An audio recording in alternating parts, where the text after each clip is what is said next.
What is up, RotoGrinders? Dean here. Happy Monday. We have a big boy slate, not messing around right now. The start of 2 hours of nonstop NBA DFS conversation.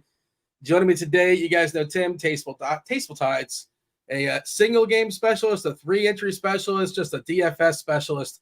I said this, Tim. I said 2 hours of nonstop NBA DFS conversation, and well, it hasn't even started yet. And our pre-show conversation, I thought you went up kind of a hot take. I'm not saying I disagree with you. We'll see what the chat says as well. And we're going to pull up the Rotten Tomatoes score because this is important stuff. You were saying Shutter Island is a better movie than Inception. This is what we talk about pre-show. We like to keep the basketball stuff organic for sure when we're on air. But I felt like that was kind of hot takey. Again, not saying you're wrong. Both great movies. If you've never seen them, by all means, go see them.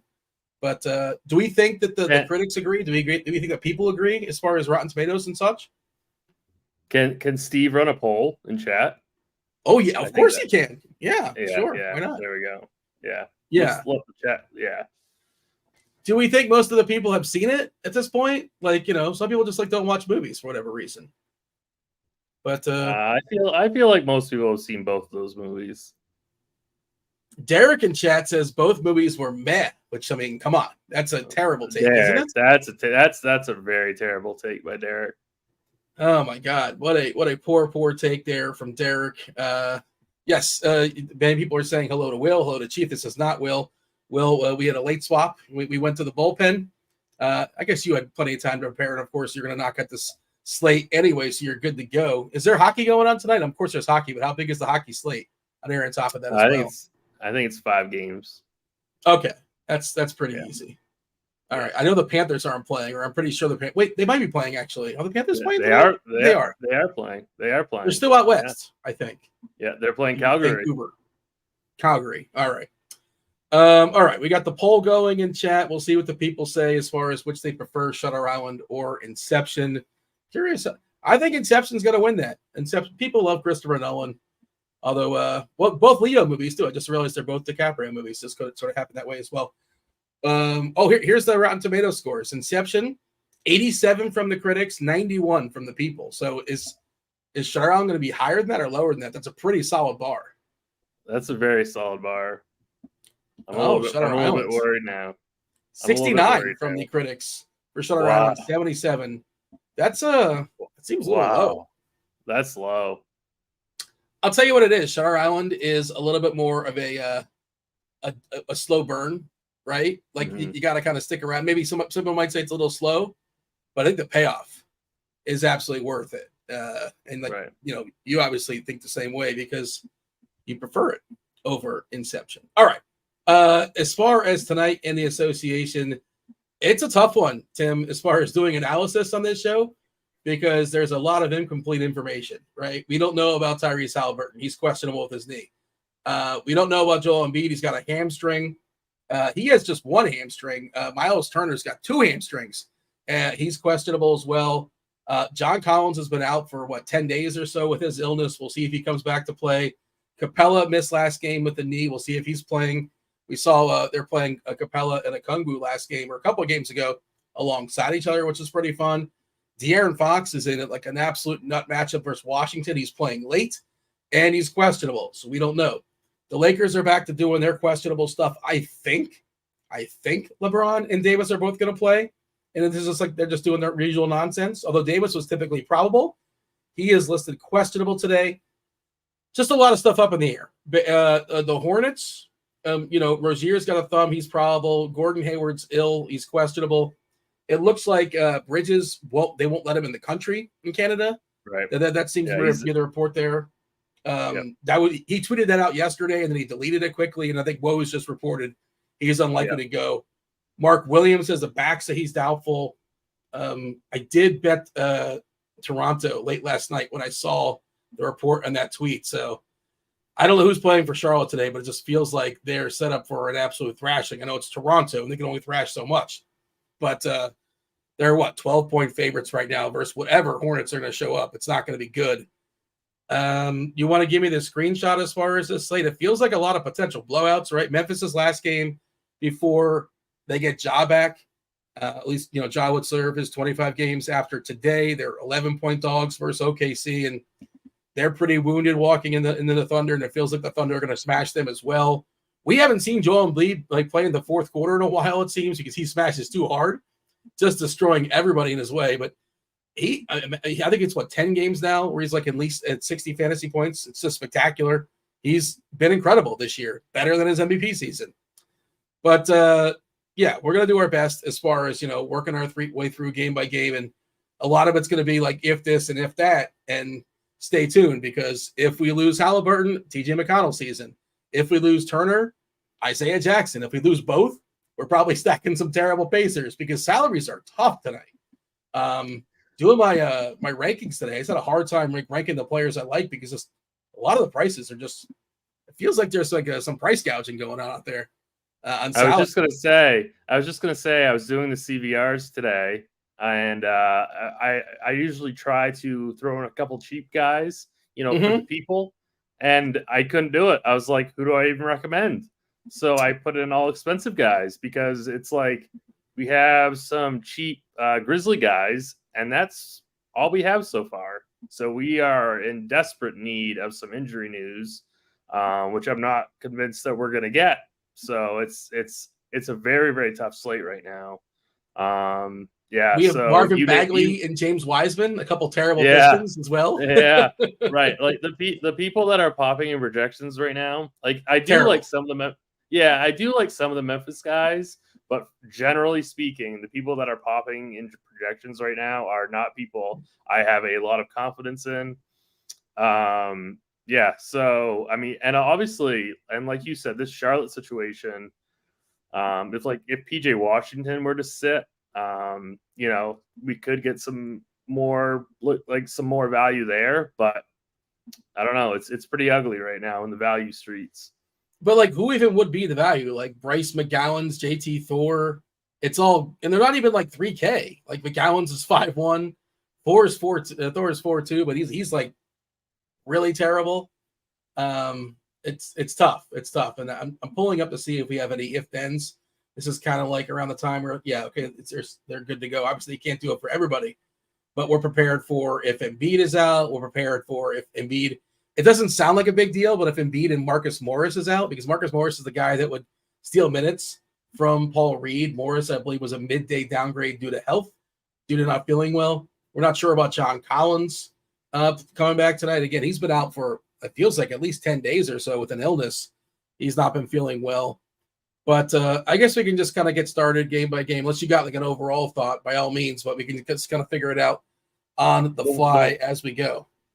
The one thing that I did want to bring up that makes this slate even more difficult, in my opinion, is that the Clippers are in an amazing spot, but they're the first game up. So it's like you're taking up really valuable salary, so like I love Paul George and Kawhi today, but they start at 7:00 Eastern. And so there could be, more news coming up later in the slate, and you're taking up spots early. And I think that just makes things even more difficult. They're in such a good spot. I might elect to play them anyway, but it's a risk that you might have to take to take up a couple spots early with those Clippers. I just ran some optimal stuff, and good Lord, there are some terrible names that are hitting some lineups.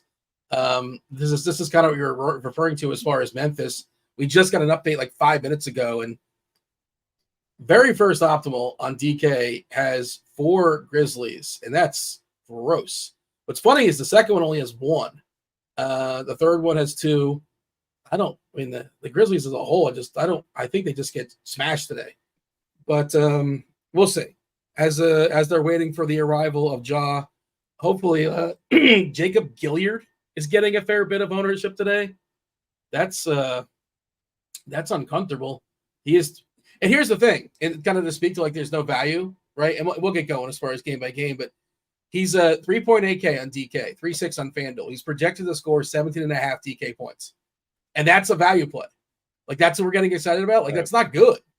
Like that's not terrible, but like, that's not something like, oh, we got to play Gilyard. Of course, this guy's the most popular play of the slate.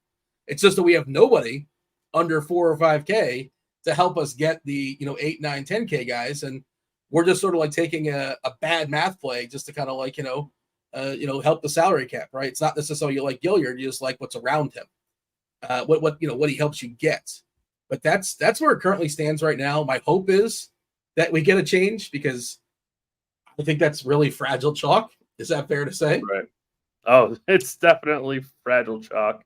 Yeah, it's official that Miles Bridges is ruled out, as is Nathan Mensah. So those two are both out for Charlotte officially.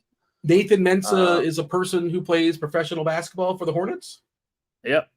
He sure is. He's a center. Yep. Should I have known who that is? I definitely don't know who that is, but okay. Yeah. I was hoping that would come out late because that wasn't like an injury thing, but I was hoping that would be a little bit sneaky, but yeah, it once it gets out there. And Bridges yesterday, apparently, I saw somebody tweeted out that he was not being allowed in the country, and then he had to delete it. But all right, we shall discuss game by game. Very first one you kind of alluded to. Well, actually, we're going to talk Houston Cleveland first, which is happening. Basketball will be played in Cleveland. 215 is the total, very paltry number. Two defensive teams, two slower teams. Cleveland is a 4-point favorite here. There are significant injuries, obviously, on the Cleveland side. No Mobley, no Garland. That's for the foreseeable future. That's going to be, Garland's got that jaw. He's going to be out for a while. Mobley's got a knee. He'll be out for a while. And Houston, Ahmed Thompson's out with an illness. Not a big deal. Tari Eason has been playing really well of late. He's got a leg. He's expected to play. This is a 7:00 game that I would have no issues just saying, I'm good. You go ahead and play your basketball, but I don't think I need anything here. It is interesting that Cleveland has two key players out, and yet, I don't know. Do you want to play anybody? I mean, Mitchell's great, sure, but do you want to pay $10K this is where you want to lock in your one stud? Probably not. Probably not. No, this is a really, really great real life game. I actually might watch this game. But in terms of DFS, I think this is a pretty ugly game. Donovan Mitchell, he's going to come in probably around 5% ownership. I think he's a decent GPP play, but that is not somebody that I would play in like a 1-3 setting. I have nobody on Houston that I would get to. They're all priced up pretty high, and then so is Cleveland too. Like a lot of those ceilings are kind of baked in now that they've adjusted with Mobley and Garland out. So it would just be maybe a couple shots on Donovan in large field, and that would be it for this whole game. By the way, just a heads up. Looks like we got an update for ownership, not ownership, for projections as of like 2 minutes ago. So we've gotten multiple updates, and my screen just went dark. Oh boy, we're gonna go without the side screen, the side monitor, I guess, the rest of the way. Oh boy. The thing is, I shouldn't mention it and then see if you say like, hey, something's wrong. Well, you're a little bit off your game today, but we'll see. We're going without the side monitor. We're gonna power on through. Nobody's really getting much ownership like you alluded to. 6% for Mitchell. Tari Eason is at 2%. Like he's been really good, but now he's $6K on DK. For a guy that might play 24 minutes, like maybe. Right. He's been stealing a few minutes here and there from Şengün as well. Like he just plays really well in the backup role, and they don't overlap a ton. Not that you're playing them together, but like pretty much never play those guys together. Certainly not in this size slates. And Jared Allen, he's already priced up. Like we had him in the 5s not too long ago, right? The 6s now he's 7-4. This is kind of what I'm alluding to with some of these players. Just everybody's salary is just kind of on the rise and nobody is coming down. This feels like one of the more, bigger outliers when it comes to that. And it's just, I don't want to just like throw it away, but it's a there's a bunch of games in the slate. It's a full no-go for me. It's a full no-go for you. And that's it. We're moving on, right? Yeah. It's like, it's got a total. It's like 30 points lower than like the highest totals on the board. So I'm just going to pass on this game. You kind of alluded to this one. Clippers, Pacers, 247 monster total. Not like, in Indiana, so it's expected to at least stay close. 4-point line. Stay tuned as far as Tyrese Halliburton. He's got that knee. He's questionable. We know Jalen Smith is out. We know Nembhard is out. We know Miles Turner has hamstrings. So, and the Clippers are fully healthy, right? You want to count Bones Highland, sure, whatever. It doesn't matter so much. He's got a knee. He's questionable. But the big three, that they're good to go. Zubak is good to go. We know about Indiana just getting absolutely thrashed in the paint. So I think you can play Harden. I think you can play George, Kawhi. I'm fine with Zubak as well. Even Powell, I think, is playable if you want to play kind of a blowout angle. I think Man is a good play too, just because we're so desperate for value, and he's going to get at least enough minutes. He might not necessarily have the highest usage, but at 4,500, we're so in need of value. But again, you're kind of taking up that early roster spot. Do you want to lock a spot up on Man? Right. It's kind of my question. If this was in LA, I'd be preparing to maybe possibly play Man. But now that it's in Indiana, it downgrades him just a bit. I love this team in general. I want to play a lot of Clippers. I wish this game was in LA. Halliburton is in. Turner is out. So it's Isaiah Jackson season. I think it's Isaiah Jackson. It's definitely Isaiah Jackson season. He's 5K. Okay. Who is behind him? Who would be if it's a Walker? Yeah, Walker's the guy that if you want to get a little bit goofy, he's kind of sort of somewhat interesting, but I assume Jackson's going to draw the start and probably project for 27, 28 minutes, something like that. Is that a fair number to throw your way? I mean, obviously I'm not on a projection team, but that's the first thing that popped in my head. Do we have an if then for this? I'm not sure if we do. I don't think we do, but they'll update this shortly. But Jackson is, I believe, a fantasy point minute player. Let's confirm that as well. And he's Jackson's power forward only on FanDuel at 4.7, so it's definitely Jackson's season on FanDuel for sure. This season, Jackson, but I'm sorry, I didn't mean to cut you off, but I got excited seeing his fantasy points per minute this season. 1.32 for Jackson. That's exceptional. That's an exceptional number. Now, part of that probably is playing alongside the second unit, right? Gets a little more usage that way. But he's, and maybe playing alongside Halliburton. He's not going to be shooting, but maybe Halliburton will set him up for some easy shots. Continue your thought. I apologize. I didn't mean to cut you off, but I just thought it was worth noting how good he's been this year, fantasy points per minute wise. Marcus Morris is ruled out. Okay, so are we going to get an Embiid update too, or he's just game time? He's going to be game time, right? They're totally going to go game time on us for Embiid. They never give us info on Embiid. But that's a big one. Yeah, it's a sneaky big one, right? Because, if Embiid were to sit, it would totally be Paul Reed season. It's Paul Reed and it's Mo Bamba, right? Those two would split. And I guess I suppose that Covington can play a small five, and they need him to. But Chicago plays big, right, with Book and Drummond, so it's hard to play smaller at the five against the Bulls. We just got the update on Embiid. He is a game time decision. That's not an update. That's not an update. He's always a game time decision. They never let us know. It's not a status, Dean. But it is an update. It is an update. It's not a status though. I mean, aren't we all game time decisions technically? We'll see. Apparently Chief was, and he meant he's out. So you're playing the role of Isaiah Jackson, or I guess the role of Paul Reed. You're stepping in. Yeah. We always want to make. Is it possible now we're going to get cheap center season? Is that what's happening? If Embiid's out, and I think there's a decent chance Embiid sits. I think it's totally fake. I'm not saying it's going to happen, but there's a decent chance. Then all of a sudden we're playing Jackson and Reed and just saving money at center. Is that the obvious build? Just to kind of step back for a second. That would become the obvious build. The problem is that I felt like we already had decent cheap centers on the slate that we haven't even talked about yet. But we now always that's all going to be, the problem is now it's going to be a decision. It's probably going to have to be Isaiah Jackson season now as your cheap center. But yeah, this Clippers game is now extremely important for GPPs. It was already pretty important, and now it's even more important. We'll see how the projections shake out on Indiana.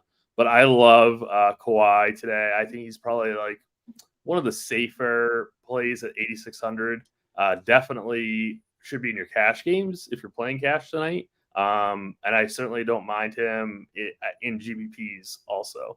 And then second would be George, then Harden, then Zubac, and then Man. But I guess I wouldn't play man now at this point. But definitely any of the big three, I think, are firmly implied. Halliburton gets a 3% usage bump when we kick Turner off the court for what it's worth.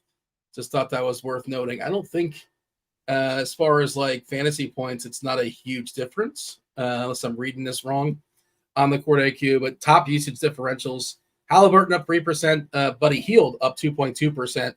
Nawara, who cares? Naismith, slight bump as well. The top DK plus minus differentials, Ben Shepherd. I don't think that matters.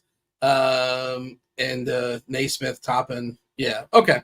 But, it feels like a fun little game stack, right? I would imagine so. Yeah. Just I'm trying to think how to build it.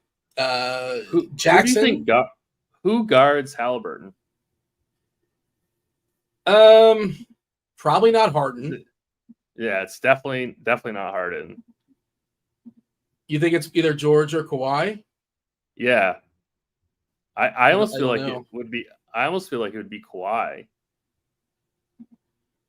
Yeah, I mean, you're not going to like not play him because Kawhi's on him, I guess. But it's an interesting question.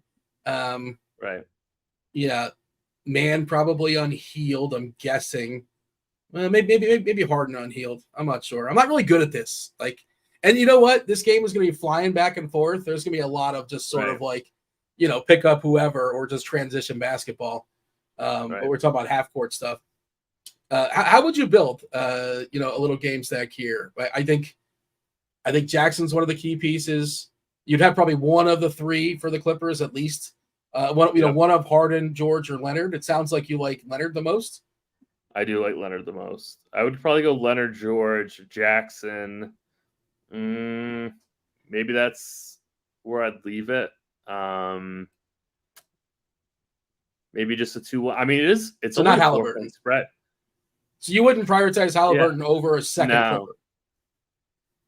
No, I mean, okay. I actually don't. I don't really have that much interest in Halliburton on the slate, just because I think the upper tier of point guard is absolutely loaded tonight. So I'm not really a huge fan of Halliburton, even though I know that he's, obviously an amazing player, and this is a big total. But I think that I can get better guys in or around the same price tag.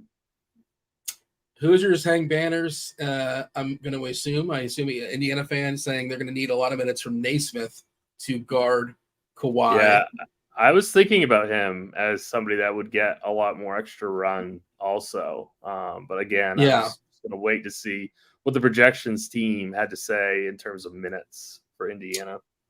I was going to say we can circle back, but I believe they are already on top of it. I think.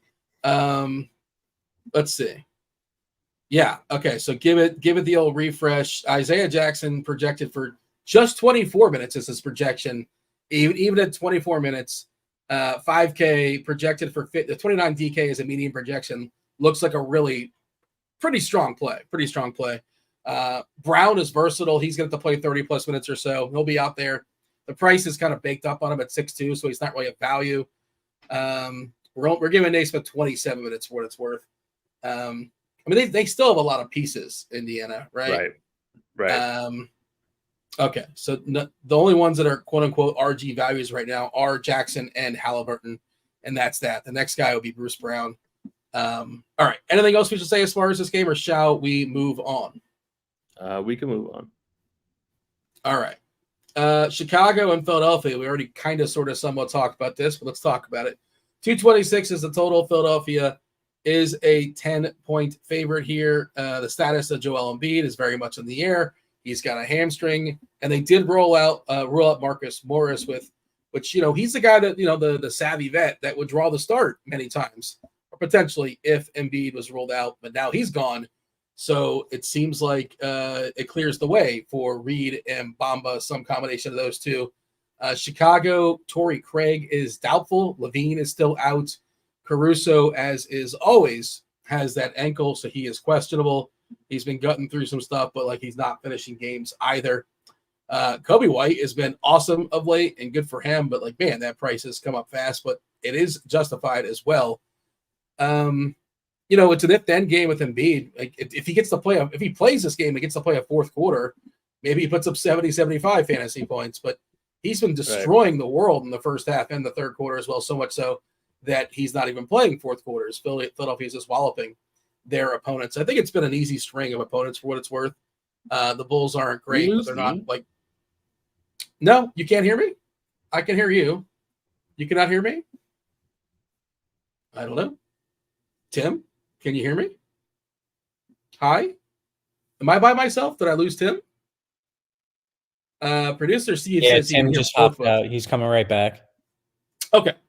Let's go ahead and that was strange. That was kind of weird. Can you hear me okay, Dean? I can hear you just fine. All right, cool. All right. We're back. We're back. You had those storms there today, right? Is that maybe that's the cause of what's going on? Yeah, but everything's been fine. Everything's been fine connection wise. So yeah. I don't know. Just a minor hiccup. Ownership wise right now, this is the one that drives me insane. Like again, it kind of speaks to the overall conversation, and this can change.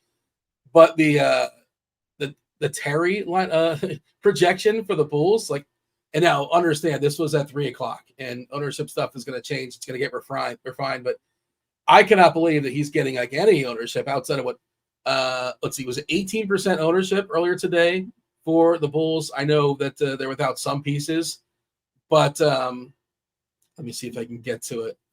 Yeah, 16% ownership for Terry at a 13-point projection, 18 minutes. Like, what are we doing here? It's so bad.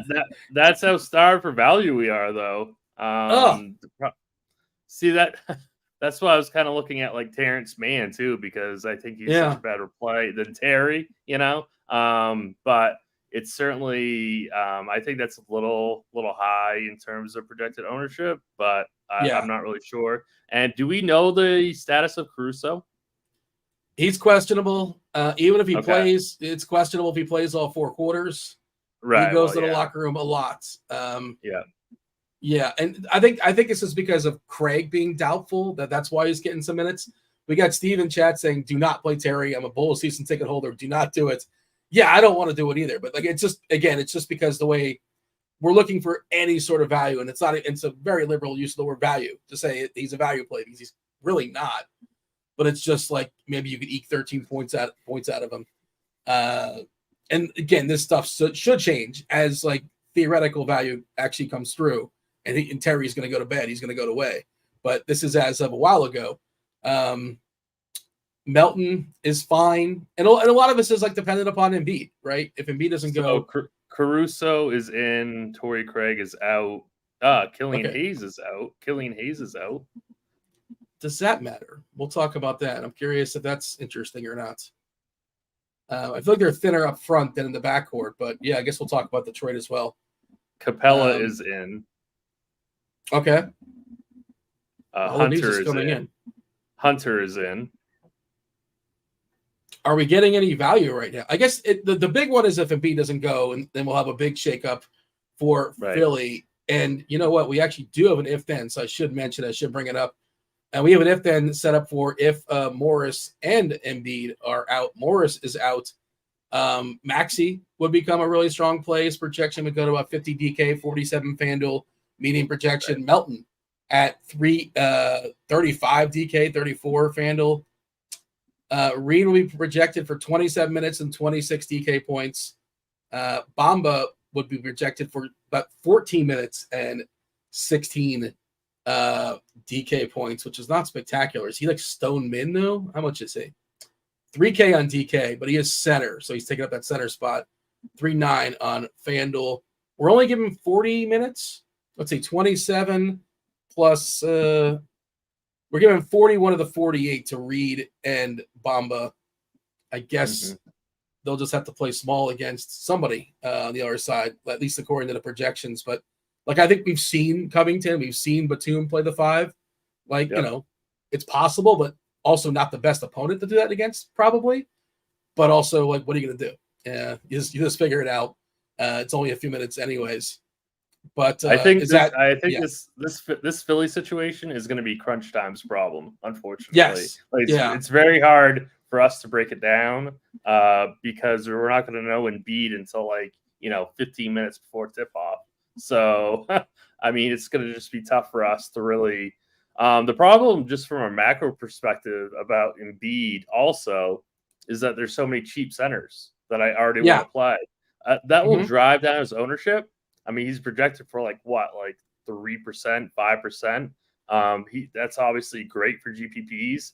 But there's so many cheap centers and there's so many spend up point guards that I want to play that I'm personally probably not going to play Embiid.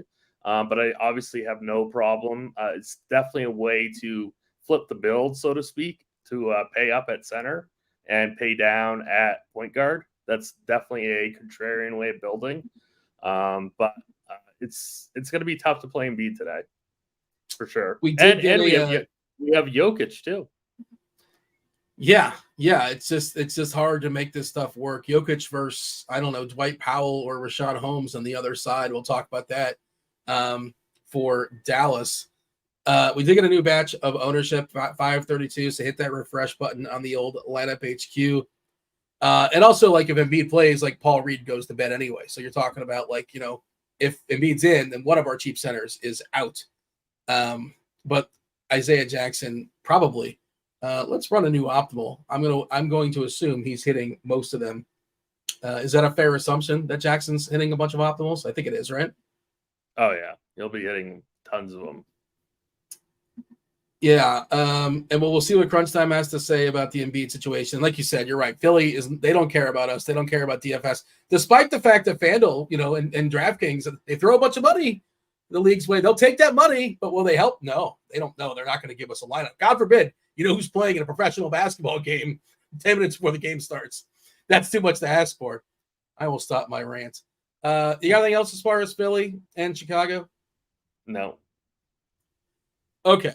You want to pause? Let's jump Detroit, Atlanta just for a second and see if we might get a projection on Detroit with their new situation. In the meantime, another kind of catch me up game, far as I can tell. Minnesota, the T-Wolves, they're in Miami. They're taking on my Miami Heat. The Heat are 2-point dogs here. 217.5 is the total in this game. The pace is going to be slow. Two more defensive-minded teams. We know Tyler Hero's coming back, but Kyle Lowry is out with soreness. Bam Adebayo has got that hip. He's expected to play with that hip. And then we have Minnesota. Jaden McDaniels is a back, so he's questionable. Anthony Edwards has a hip. He's questionable. But, even if, Edwards doesn't go, just, there still isn't anything that gets me super excited on the Minnesota side. Obviously, you can't play Hero. I guess you can if you want to be a lunatic, but they want full price for – I can't imagine he's going to play a full allotment of minutes. And also, again, the matchup is terrible.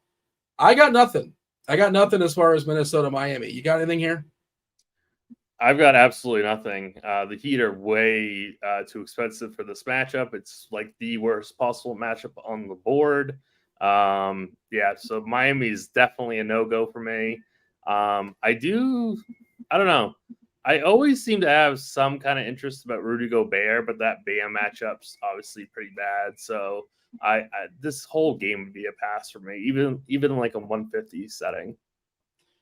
Hero's 8-3. We're giving him 30 minutes, so close to full minutes. But come on, get out of town. 8-3 for Hero. Right. At least let me think about it. At least give him a 6-3 tag or something like that. Or 8. It's outrageous. I can't even have a conversation. Butler revenge game. I was just gonna say, I feel like Butler would be the only guy I'd even consider. He's the only one that I think is priced kind of correctly. But that's it for Miami. Mike Conley is the one getting the most ownership at 5 or 6%, 6.2K. What? Who wants to pay 6.2 to Mike Conley? Yeah. All right. We can move on. It's a big slate, and it's really hard to get excited about anybody on that side. Charlotte, Toronto, 223.5 is the total. Toronto is a 12.5 point favorite now. As far as who's in and who's out in this game, I'm searching. Okay, so Gordon Hayward is questionable with an illness. Mark Williams, we're assuming he's out with his back. He's officially doubtful. PJ Washington's got a shoulder, He's officially questionable. All their starters, right? LaMelo's out. Mark Williams out.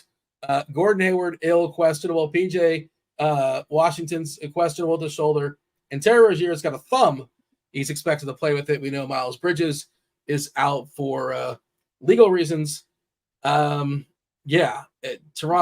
should probably pummel this Hornets team, whatever is going to be out there. Let me give a refresh. What are we projecting as far as our starting lineup here for Charlotte? We're expecting Rozier. Go ahead. Rozier, Miller, Hayward, Washington, Richards. Okay, but that's also optimistic because we're we generally lean in unless it's pretty clear they're not going to play. We're leaning in on Hayward. We're leaning in on Washington, but this certainly can change. This is another sort of problem that like Crunch Time might have that we might not, because who knows, we'll get news on it.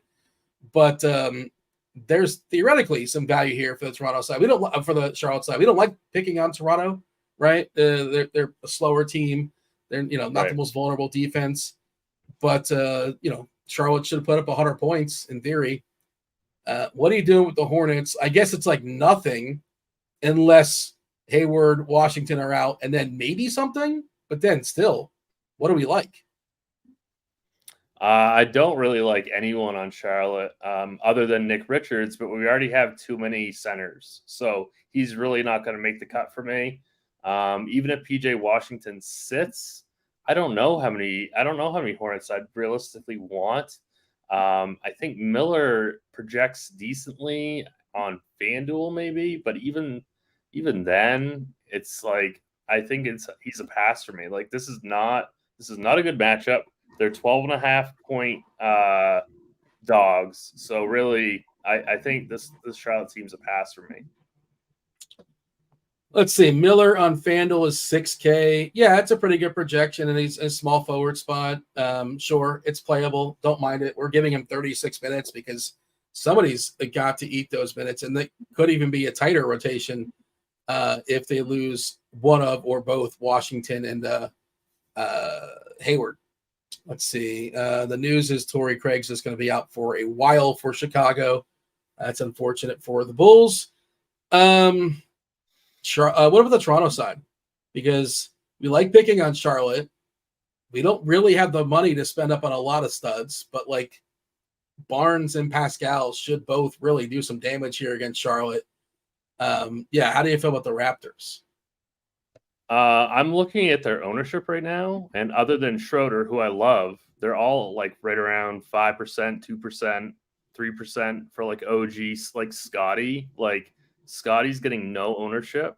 I think this is a team that you should be getting overweight on in GPPs. Don't go crazy with it, but it's pretty easy to be overweight these guys. So I would definitely get overweight on Pascal. Definitely be overweight on Scotty Barnes. Just jack him up a couple of percentage points. I love Dennis Schroeder. He was one of my favorite plays earlier in the day, just because I was like, we're going to have to live in the mid range. So Dennis Schroeder is like the perfect fit for that type of build.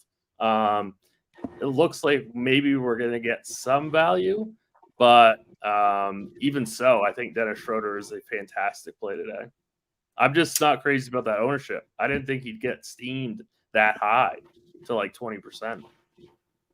Yeah, we currently have him around 20%. Richards around 18%, Miller at 12%, and PJ Washington at 29%, which, especially if like Hayward doesn't go and Washington does, like he's going to be asked to do a lot. Everything. Yeah. Yeah, unless this game gets ugly, which it might get ugly, and then he would probably take a seat late. But again, stay tuned on that for more information. That's just the best we can do as of right now. Did we give our projection team enough time to figure out the new Detroit situation? That's kind of what I was hoping for. We'll see. Let's jump back to Detroit taking on Atlanta. 247 total, monster total, 12.5 points. Detroit is on is it 23 games now they've lost in a row? It is historic. It is embarrassing. I don't want to be morbid or anything. I went and I was like, oh, what happened the last time the Pistons won? And the last time the Pistons won a game is the day that Matthew Perry died. That's how long ago it's been. Wow. Yeah, it's been a long time ago for Detroit and winning a game. But yeah, we got some information as far as who's in and who's out for Detroit. Trying to see if we get any more clarity, or we're not going to get. I guess we're not going to get. Who's going to start? Who's going to start for Hayes? Ivy? I don't know. And Monty is just probably throwing his hands up. He has no clue. But what are you going to do with this team? They're just horrendous. The pieces are all terrible.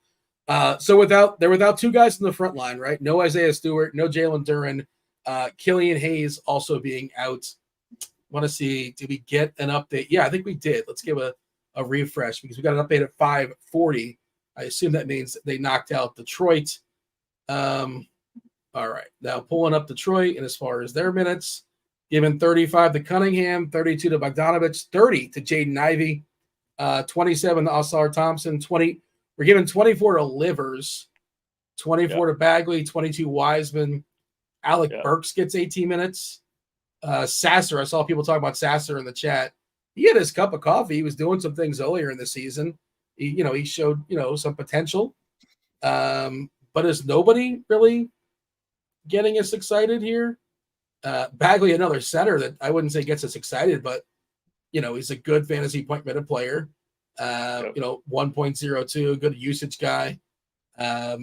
Also a good player to have your players play against because historically he's been one of the worst defenders. Pistons. What are we doing here? Are we excited about anybody for Detroit? I just really like this game environment. I really like attacking Atlanta. Obviously, Detroit is obviously horrible. But I wouldn't mind getting just some pieces of this game. Even guys like Cade Cunningham, Jaden Ivey, Bojan, good call on Bagley by you. I think he could potentially outscore Isaiah Jackson pretty easily. So if Isaiah Jackson gets super steamed in terms of ownership, I think Bagley would make for a really strong pivot. I know it's a tough task, but all this game has to do is stay close, right? Somewhat close. And these guys are going to go completely off on both sides of this game. It's a 247 total, the same as the Pacers, right? So Detroit has a pretty decent implied team total of 117. So I don't know. I'm not scratching Detroit off even in a 1-3 setting. All right. According to Michael in chat saying Ivy had the starter jersey on earlier, safe to assume he's going to draw the start for Detroit. We'll see, but that seems like a pretty reasonable deductive thought. We're giving him 30 minutes as well, so I assume that the projection team is on top of that as well. Herbert saying Wiseman all day. Man, it's a huge total. Like you said, just kind of keep it close, but they're also going to play. We're projecting. So I guess they're kind of like hedging a little bit where they're giving 4 minutes to Knox. We're giving 8 minutes to Joe Harris. You look, those guys haven't played much, if at all, lately, right? Like Burks was out of the rotation as well for a while. So Herbert made a good point that they hate Bagley, which may or may not be true. But if he's playing well, they don't hate him. If he's fouling everybody, then they're done with him. And then Wiseman is almost 6K. He's not cheap. Ridiculous. So I don't really agree with the Wiseman all day call by Herbert, but I do agree with his call that they hate Bagley. So Wiseman is too expensive in my opinion. Wiseman's 4-1 on FanDuel. Center only, but he's 4-1. So maybe he's talking FanDuel. Okay. That's a big difference. All right. Yeah, he is on FanDuel. Okay. Yeah. All right. That is a huge difference then. Yeah, okay. If he's 41 on FanDuel. Blowout-proof, right? Yeah. If this game's getting blown out, he's probably out there. Yeah. So 4,100 in FanDuel definitely changes my opinion. My bad, Herbert. PJ Washington expected to play. Okay. Are we going to get a Gordon Hayward update as well? A follow-up question there, sir? Tell us about Gordon Hayward if you don't mind.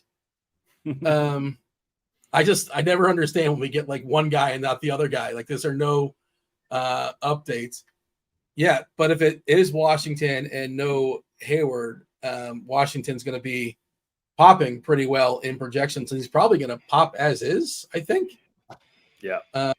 Just because, last man standing. He's 5'9" on DK, 6K on FanDuel, a power forward, center eligible on both sites.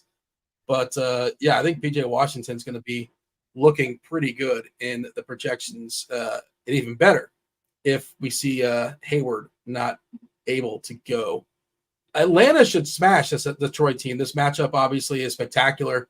We got the Bogdanovich, not brothers, but I'm doing air quotes, going against each other this game.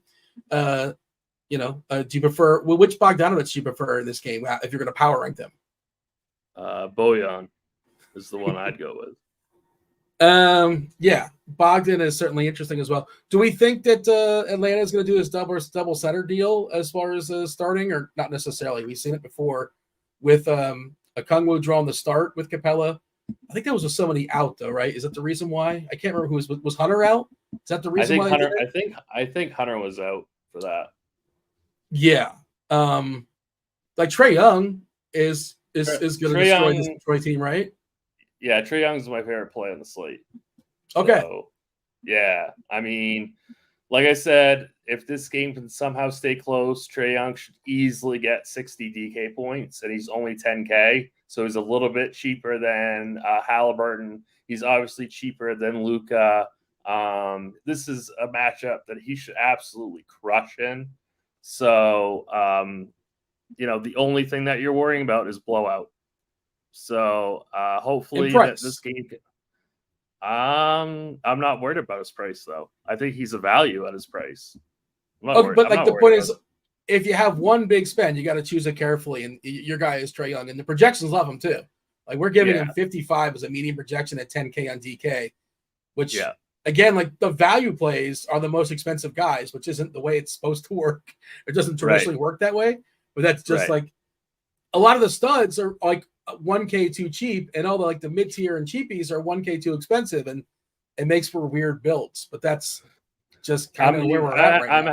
I'm having such a hard time making teams that I like that have Embiid, Luka, Jokic in them, but I'm having a really easy time making teams with Trae Young in them. So he is definitely my priority spend on the slate. He's my favorite play on the slate. We currently have him at 14% ownership, which is not horrible at all. So he's definitely going to be I'm probably going to make 3 teams tonight. He's going to be all 3, unless we get some kind of huge, drastic news before lock. You have a second favorite Hawk?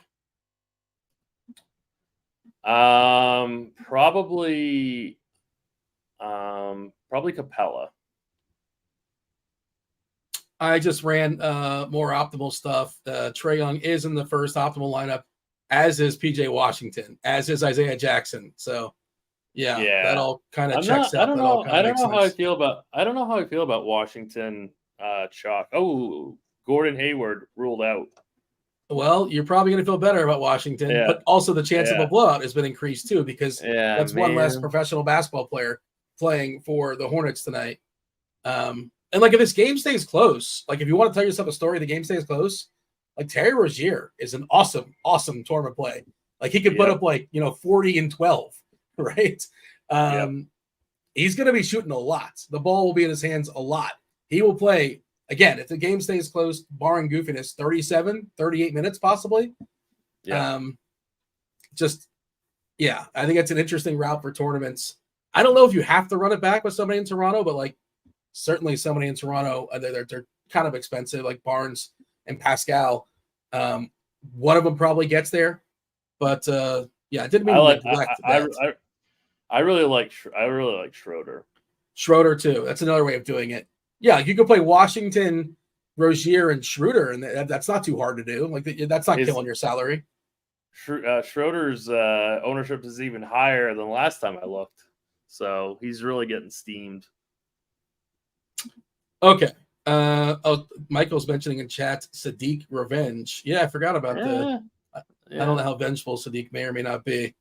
We talked about Charlotte and Toronto. Let's move on and talk about Memphis and OKC. Another game look, it's like one side looks like a great matchup, and this game looks like a blowout, but that feels like kind of the theme of this slate. The Thunder, 229 is the total. They are, 11 and a half point favorites versus the Grizz. This is Memphis's last game before the Ja suspension is up.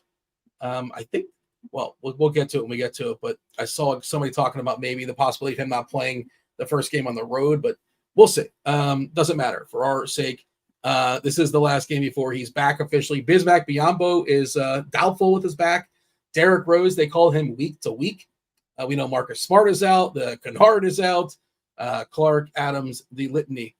Nobody on the Thunder. Everybody in the Thunder is fully healthy. They are good to go. Oh, also, Memphis released. What's his name? Kenneth Lofton. Kenneth Lofton. Yeah, Lofton was released as well. So yeah, I see some Memphis players are hitting optimals. Their rotation and just their team in general feels pretty uncomfortable. But some guys are gonna have to play. I don't know. This is a tricky rotation, is what I'm getting at. I don't feel very confident on exactly the minute delegation, but theoretically there is some value here for Memphis tonight. I'm also stalling as I'm pulling up my Memphis stuff. But are you not? Curious. You're not confident in Vince Williams minutes?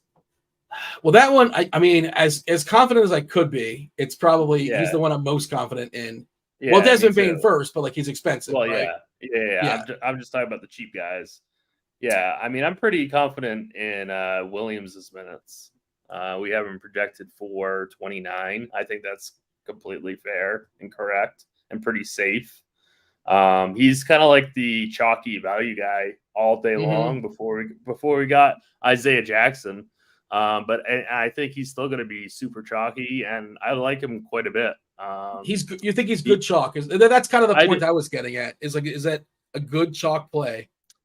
I think he is, and I think he fills a very weak position or a weaker position than center and point guard. So he's definitely a guy that I would recommend in cash games, and I certainly would. I'm going to play him in single entry too.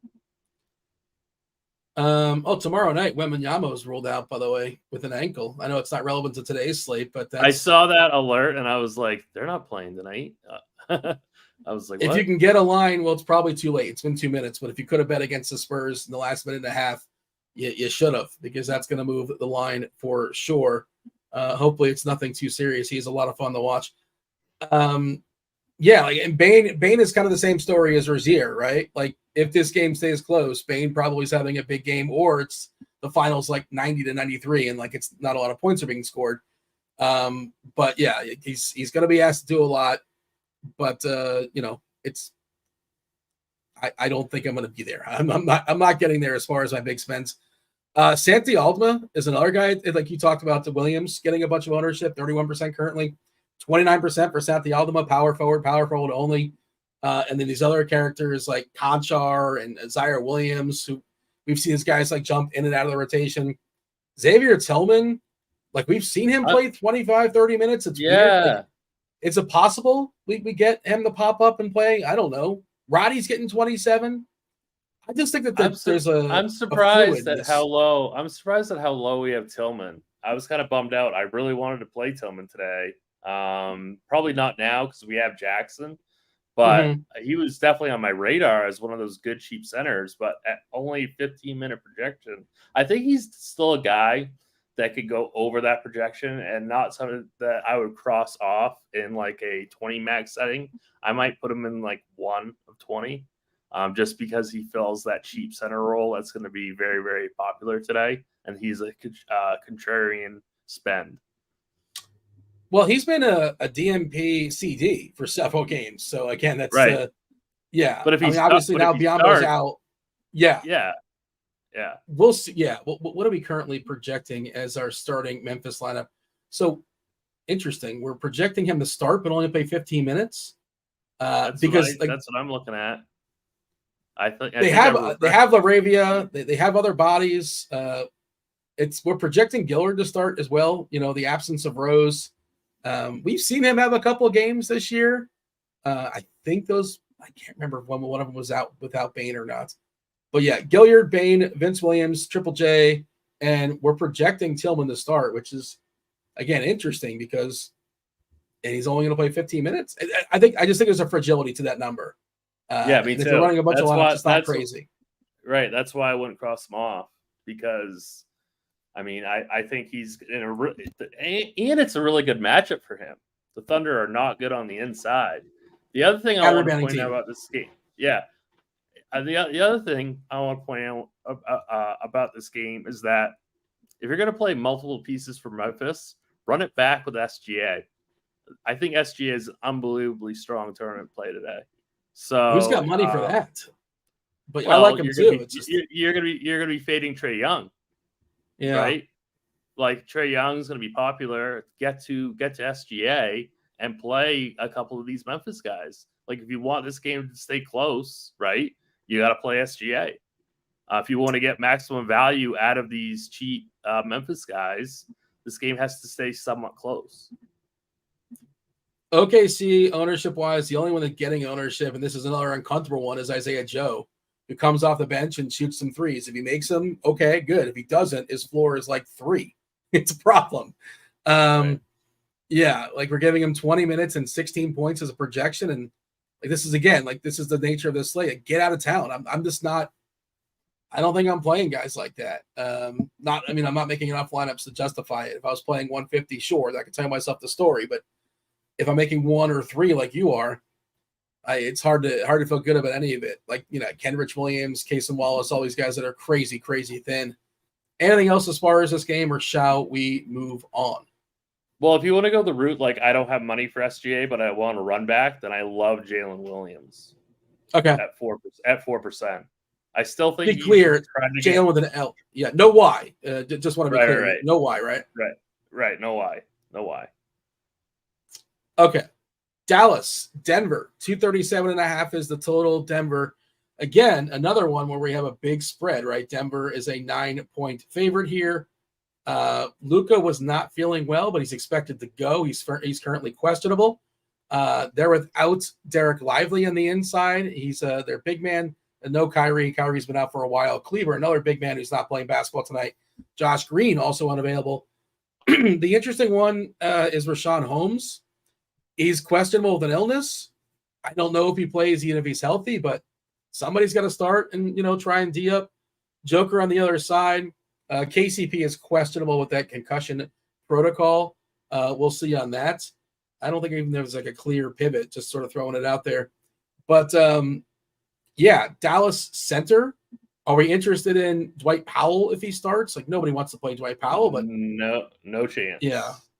He is power forward eligible on FanDuel at 3.8. How much at 3.8? Okay, maybe on FanDuel, but if he was like 3K, like min price, maybe, but 4,200, no chance on DK. No chance. What if Rashawn Holmes starts at 3K on DK? Because that could be interesting. So that's when you're like, oh, I can play Luka and Holmes and, pay up for some like super, super high end stud. I still don't really love it. I don't think I want to play Rashawn Holmes, even if he starts. So to me, like the biggest quandary or the biggest issue is like not knowing. You're not going to know if Holmes is even playing or starting, probably like well into the slate, maybe 8 o'clock, 8:30 or so, depending on NBA news sprinkles in. Steve says Holmes fouls out for sure if he starts. That's exactly what I was going to say. What Steve just said, like he's going to foul like 3 times in the first like 12 minutes playing. Okay, but if he plays 24 minutes though at 3K, I'm interested. Now, there's no guarantee to that. Even if he starts, there's no guarantee to that. Right. I'm just looking for like potentially something cheap. And if you knew right now, let's say you got a source, you got boots in the ground, a guy that works in Dallas that says, listen, Rashawn Holmes is going to play and he's going to start tonight. He's 3K. You know that right now. Would you play him or you're still scared? I'm still scared. I really am. I think it's like me. I'm thinking more so like the, best case, worst case scenario. And I'm kind of scared that like I'm going to be stuck with Rashawn Holmes, who's like either not playing. If I build around him and news comes out, he's not playing or not starting. But if I knew he was in, okay. So Derek has a question in chat. Is Braun playable for value? Brown, I personally say I don't think so. I really don't. he's I think 4'6". He's 4'6", yeah. And we've seen like the way that Denver is like their bench stinks, right? Their 1 through 5 is great. Their bench stinks. And it's just like the power rankings of their bench of like Braun versus Strother versus Holiday versus Watson. Like it's Coach Malone he doesn't know which one to play because they're all kind of different degrees of meh. So Right. I don't even know. I'm not even certain like he's the clear guy. But I mean, like we're kind of desperate and maybe, but I don't love it. Like I'm not something I'm excited about. Right. So yeah, I'm not really about that value. I think there's better value on the slate. You mentioned Jokic. Luka's playing basketball too. They're studs. They both can put up 70. It's a fun idea. Like, hey, let's stack Luka versus Joker. Sure. What's the rest of your lineup look like? Terrible. You really can't do that. Yeah. So, the people know that Joker's awesome. They know that Luka's awesome, but how awesome are they? How much are we prioritizing them? Because I don't think either are really going to get played. Yeah, they're not showing up. They're not showing up for very much ownership.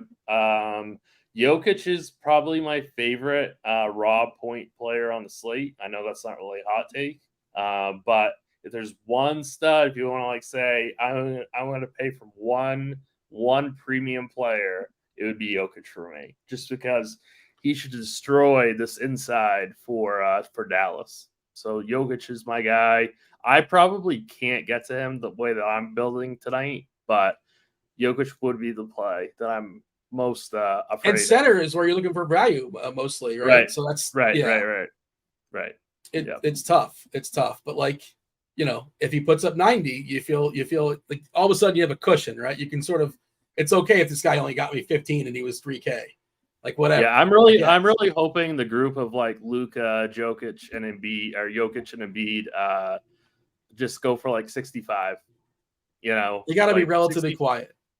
Right. If they go 65 to 70, I think you're okay. If they go 70 plus, you're in trouble. We got a new batch here. We got a new batch of projections. That's what I just read, and they're saying that Charlotte is popping, and I get it. That's kind of what we expected in the absence of Hayward. Okay, so PG Washington is going to pop. Okay, Richards is going to pop. Miller, he's not cheap. Miller's 6'8". Rozier is popping, by the way. I guess he's got 8-7 on DK, 46 FanDuel points, pretty good meeting projection. McGowan's is a terrible fantasy point-minute player. So we're giving him 28 minutes and still just a 16-point median projection. It's really bad. 22 minutes for Thor. He's also, minutes equal money. Not all minutes are created equal. JT Thor, his minutes were created poorly. Just terrible. I wish A. Smith was cheaper, but he's 4.5. We're giving him 16 minutes. Leaky Black, he would mop up, but any of this stuff get you excited? Any angles you're working here as far as Charlotte? The projections are going to tell you to play Washington. If you're playing cash games tonight, Washington's in your cash games. Curious who else?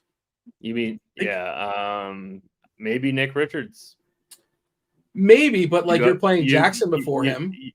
Right, but then you go Jackson, Richards, Washington. You can play all three in cash easily. Yeah. Let's run it. We got some time. We got 10 minutes until crunch time comes in. We got the Taylors. I think the Taylors are coming on. Taylor Smith, Taylor J. Zwayrch, as well as Kevin Roth. Kevin Roth is coming in as well in about 10 minutes or so for crunch time. Hey, hit that like button. I've not begged or groveled or asked at any point. Hit it, tap it, caress it, whatever your adjective of choice happens to be. Just turn that thumb up. We would appreciate that. If you're feeling really ambitious, subscribe to the channel. We like that too. And also turn on notifications so you know when we are going live. First Optimal, interesting. First Optimal has Richards, but not Wash. Has them both. Okay, Washington. Yeah. And Richards and Jackson, and two Memphis pieces, and Trae Young, not to completely, and Kawhi Leonard. So that's completely fill out the lineup. But there you go. Those are the guys we've been featuring. That is like the super chalk cash game lineup. I think I just built that by hand. whatever. You know what's funny? It's got 3 points on the next one, which is usually don't see that kind of gap. And now I added some variants and some bells and some whistles, so maybe that's me manipulating a little bit. But is Quickly in that lineup as well that you made by hand, or no? We look at different lineups. No. I did not put Quickly in. The second lineup, by the way, has 4 Hornets to the point of like Terry Rozier, Brandon Miller, Richards, and Washington. And again, there's really some fragility to it. I don't think I would run that many Hornets unless I was running at least one Toronto player on the other side. Do you feel the same way? Like three Hornets, you got to bring it back with like one Toronto piece, I'd say, right? I think so. It feels like I don't like to be the guy that's like afraid of blowouts. Like, oh my God, what if it blows out? Okay, well, you lose. Like it's the old Dave Potts cheese. Like you lose most of the time anyway. Like at least go for it, right? You're probably going to lose. That's how math works, right? All right. Let's talk about. We got 3 more games. Is that correct? I believe so.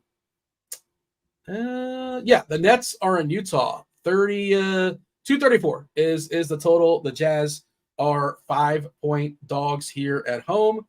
Yurtseven is out. John Collins, we don't know, but I guess they have an illness going through this team because Yurtseven's not feeling well. Collins has not felt well for several games. He's questionable.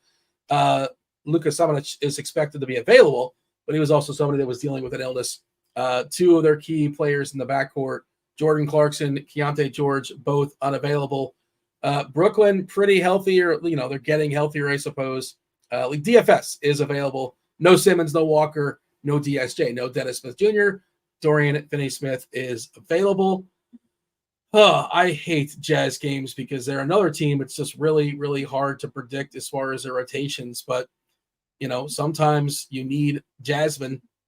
Where do you want to start as far as this game, Brooklyn and Utah?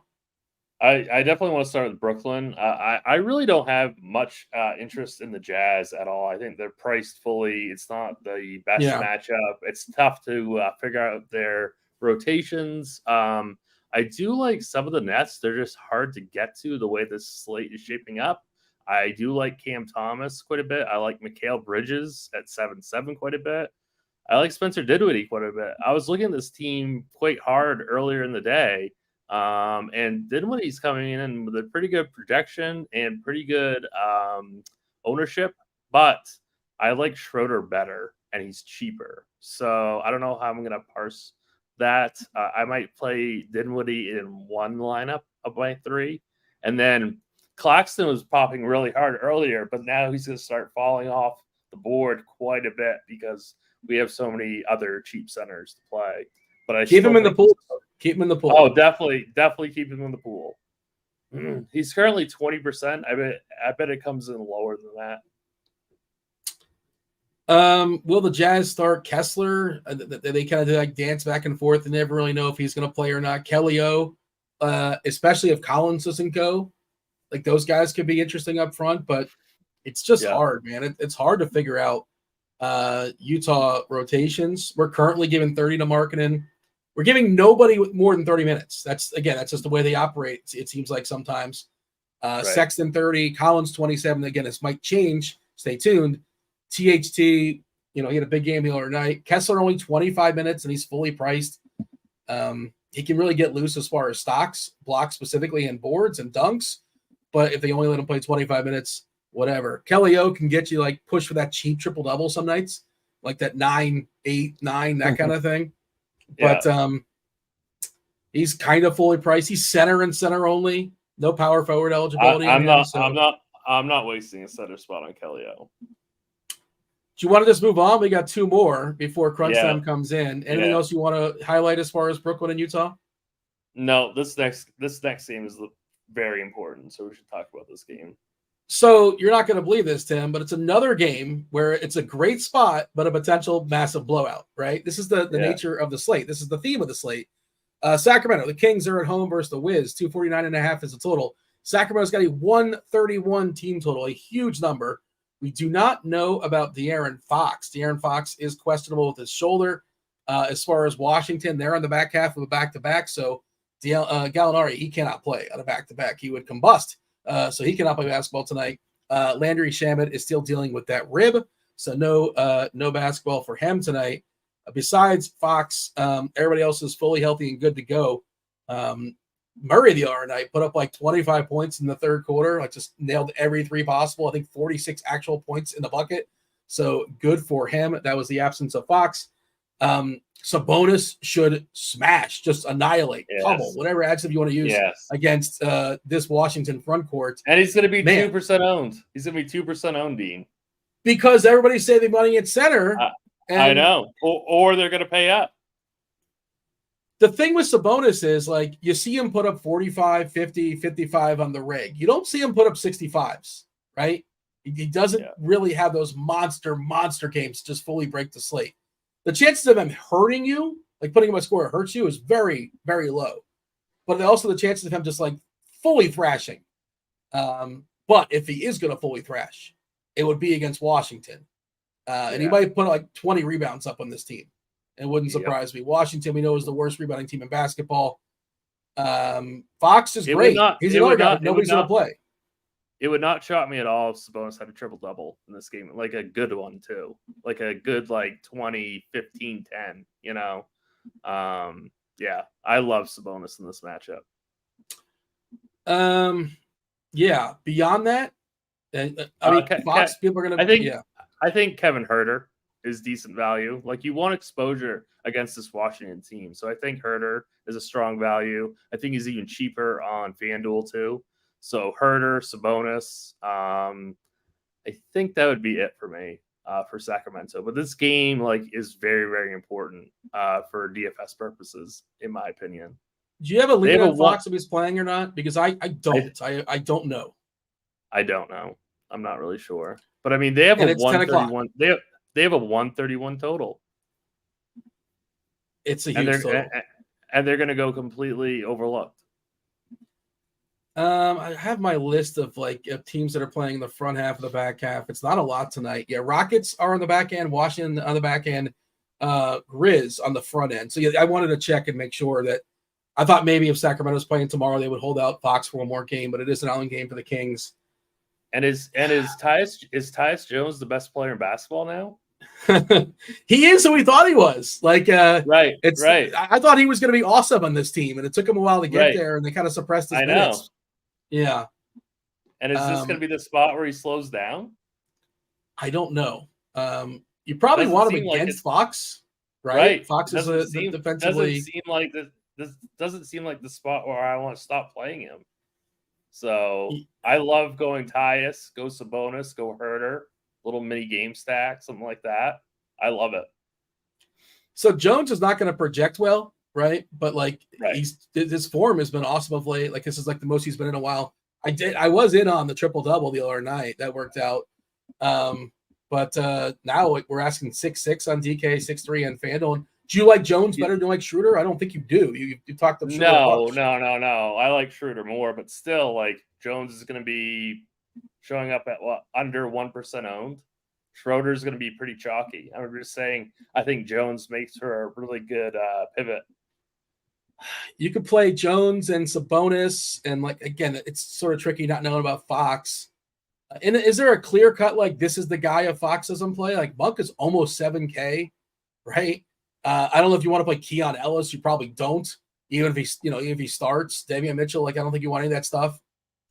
You mentioned Huerter. Huerter is 4.7 on FanDuel, I believe. He's a really good value on FanDuel. Crunch time's coming in shortly. We should acknowledge the Knicks, LA versus New York. 234.5 is the total. 5-point line here. The Lakers are favored, as is basically always. We're getting questionable tags on the stars for the Lakers. Both LeBron and Davis are officially questionable. D'Angelo Russell is expected to play. He's probable with his illness. Vanderbilt is probable. Christian Wood's ill. He's questionable. That doesn't matter so much. Cam Reddish also not on the injury report. The only thing with New York is Mitch Rob is out. And if you look at the splits of Mitch Rob on, Mitch Rob off, New York went from a team I do not want to mess with defensively to they are horrendous defensively. He helped him out so much. Sims is not he's not him. He ain't it. No, I know Harden. It's not happening. Hartenstein, they're getting a fair bit of minutes out of off the bench. Maybe he even draws the start. They also signed Taj Gibson, which because of course, for the 17th time in his life, Tibbs has signed Taj Gibson. He loves Taj Gibson.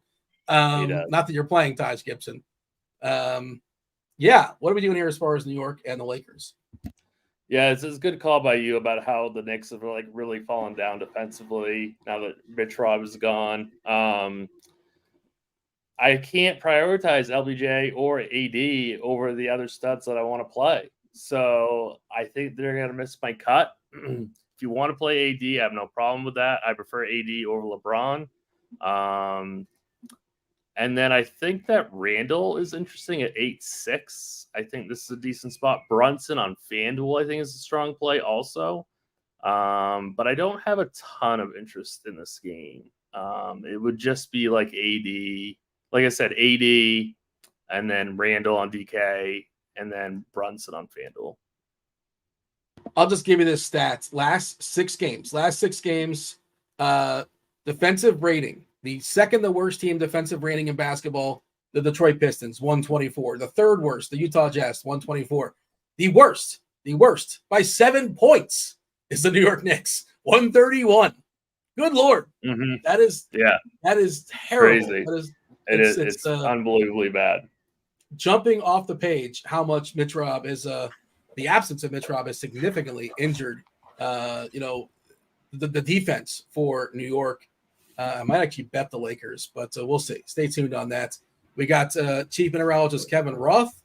Hey, Roth, take your victory lap for football because I think all the unders hit this weekend. I followed some of your stuff on scores and odds as well. Although I was looking forward to 60-mile-per-hour winds in Jacksonville. That did not come to fruition. No, that was speculation not even close. At some point. Yeah, it was like 30. It was nothing. It was weak. Yeah. So good job on scores and odds with all the unders. I saw you tweeting out to some people just anything you didn't like. Offensively, there was a lot of bad football, a lot of low-scoring football played in some rough weather.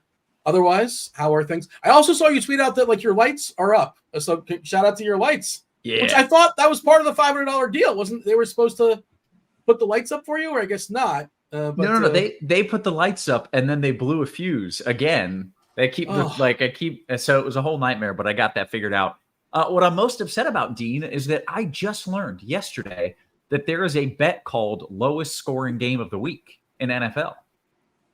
Okay. Yeah, I don't know if my book it depends on where you're shopping, but different books offer different things. We need that. Dean, it was absolutely pissing rain in Carolina. There was no way. Buckets. It was pouring buckets, Dean.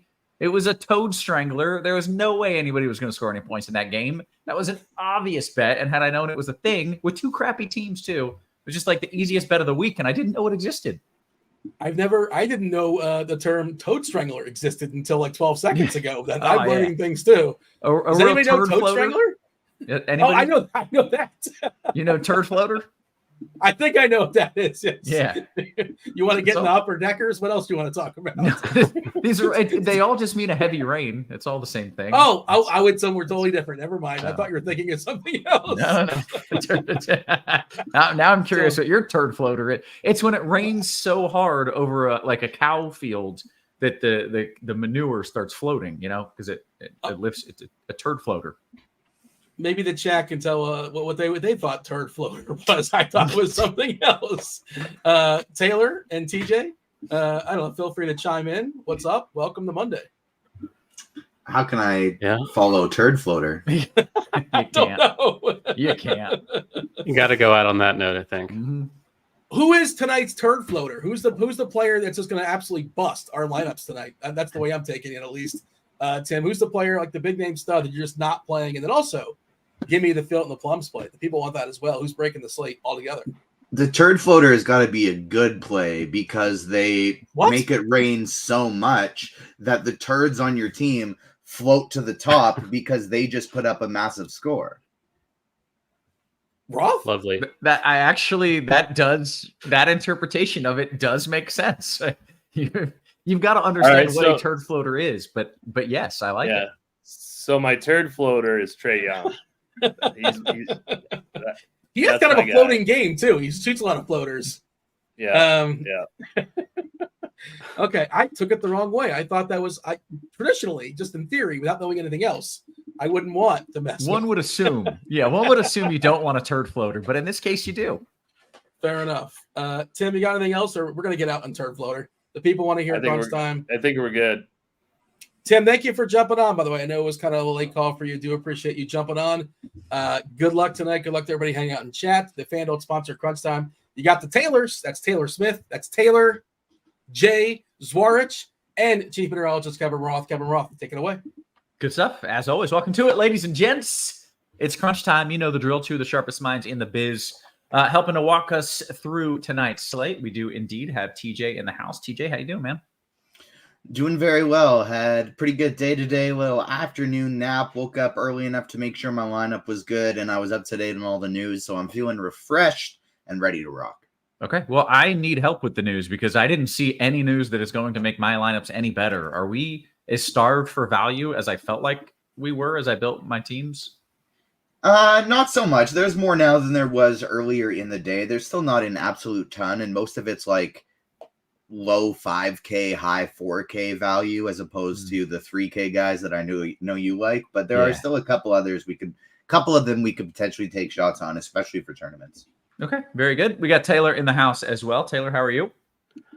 I'm good.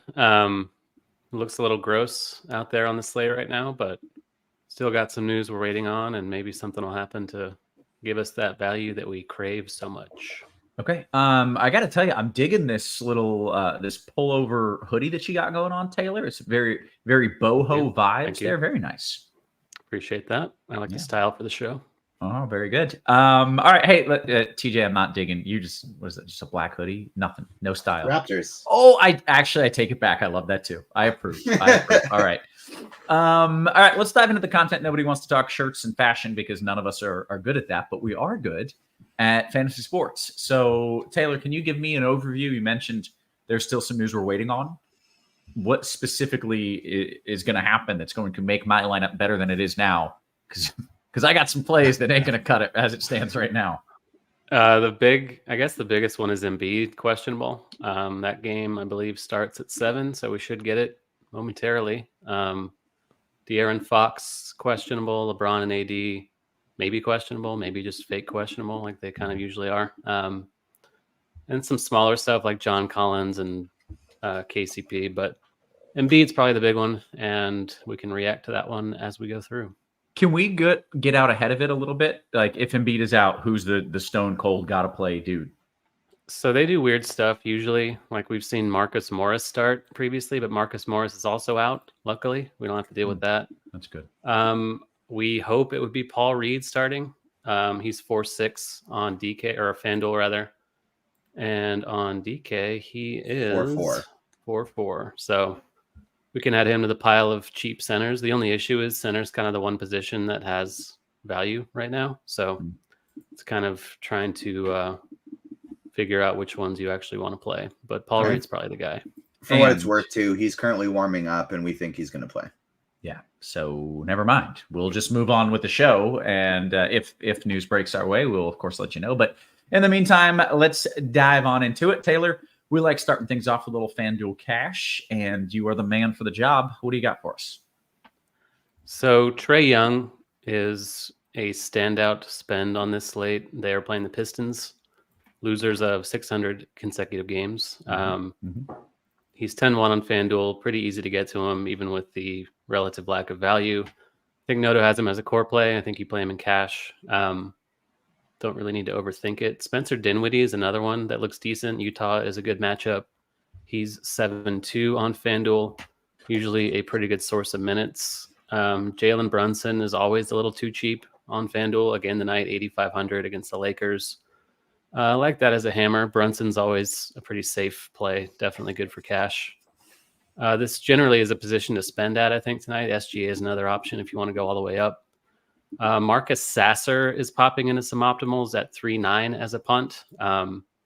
Detroit is without Killian Hayes tonight, so we think he should see a few more minutes. It's not a safe play at all. He's been kind of on the fringes of the rotation, but I think that's fine as a punt if you're really starved for value at guard. Shooting guard, Dinwiddie, you can play here as well. Colin Sexton's been playing big minutes for the Jazz. They're down a few other guards as well tonight. Not an ideal matchup against Brooklyn, but he's still only 6'3", and he's been playing quite well and a good per minute guy. Kevin Huerter is a very good value on FanDuel for under 5K. You can play him at shooting guard or small forward. He would get a bump if De'Aaron Fox is out again tonight. That's some news we will probably get later on. Vince Williams is another cheap guy you can play at shooting guard. Actually, shooting guard only over here. The Grizzlies are just like really shorthanded. Derrick Rose is also out tonight. John Moran, of course, out. Marcus Smart, etc. The minute should be there. Not a great spot, but he's kind of the one value that's been popping all day long on both sites. I think that pretty much does it for shooting guard and cash. Small forward, Brandon Miller. Miles Bridges is banned from Canada, so Brandon Miller should see tons of minutes tonight for Charlotte at the 3. Canada, Kevin Huerter. baby. Good job, Canada. Yeah. Canada does things well. Mhm. Kevin Huerter, again, you can play here. Tim Hardaway. The Mavs are also shorthanded. Kyrie's still out. Don't mind him. It's kind of a mid-range value. And then it's kind of DeRozan, Mikal Bridges looks good, but that might be more of a tournament thing. Power forwards where we get value. PJ Washington, another Hornet that'll benefit from Miles Bridges being out and Mark Williams being out. Isaiah Jackson, we have Miles Turner out for Indiana with hamstrings. So Isaiah Jackson should start at center. You can play him at power forward. Actually, only power forward on FanDuel, which is not a bad thing on this slate. He's a must in cash. I think he's 4.7. He's going to be super popular. I think you just do that. He's a really good per minute guy. And at center, another Hornet. Nick Richards is viable. Still no Mark Williams for them. Marvin Bagley, another cheap one you can consider. Clint Capella is going to play. He is fine as well for Atlanta. We like to pick on Detroit, but I think Richards at 5.7 is probably the chalky cash option. Okay. And then bring us to the center spot. That was center, actually. That was Nick Richards. Oh, okay. That was kind of a lot of center power forward-y things happening there. All right. Very good. I got a lot of questions about Wiseman here. Like 3 or 4 people mentioned Wiseman on FanDuel. He's 4,100. Is this cash viable? Why are we interested? Just the price tag? They're down Duran and Stewart, and he's been in the rotation lately. He is a lot better on FanDuel, way cheaper than he is on DK. I think it's fine in cash. I don't think it's safe, though. We have him at 20 minutes. But if you're digging in that range and really need to, I think you can do that. Okay. Very nice. Even just like if he starts, play him in cash. If he doesn't, probably don't. Yeah. Easy enough. In tournaments, though, do you have interest in starting or coming off the bench? Coming off the bench, I think probably just a deeper field stuff starter. I think he would become one of the better values on the slate just because it's Atlanta. Like that's going to be a fast-paced game, not a lot of defense. They play a big man basically all the time, and then just like it's a very good environment. Off the bench, $4,100. I think it's tournament only, single entry. I wouldn't do it, but large field stuff. I'm playing a lot of lineups. Yeah, I would keep him in my pool. Okay, very good. Well, let's talk about your tournament build here as you look at a FanDuel lineup. TJ, what do you like? So point guard position, all the chalk plays are really good. Like I'm not going to tell you don't play Trae Young tonight because Trae Young could absolutely go off for 50 real points. And so other guys at the position, some pivots. I like SGA, but he's a little too expensive for me. I'm probably going to stick in the lower tier. And so I'm looking at somebody like James Harden. I really like him for your tournaments today. Dennis Schroeder, another guy against Charlotte. We want to play a lot of Charlotte value today. I like using Schroeder as a one-off, as a run back going up against them. And then if you need to use some cheap options, I think Marcus Sasser or Jacob Gilyard, $3,600 expected to start today for Memphis. I think he's a very solid tournament value play as well. Shooting guard, a lot of the same guys like Harden, you can play there. I didn't mention Terry Rozier at point guard, but I absolutely love him for tournaments coming in single-digit ownership.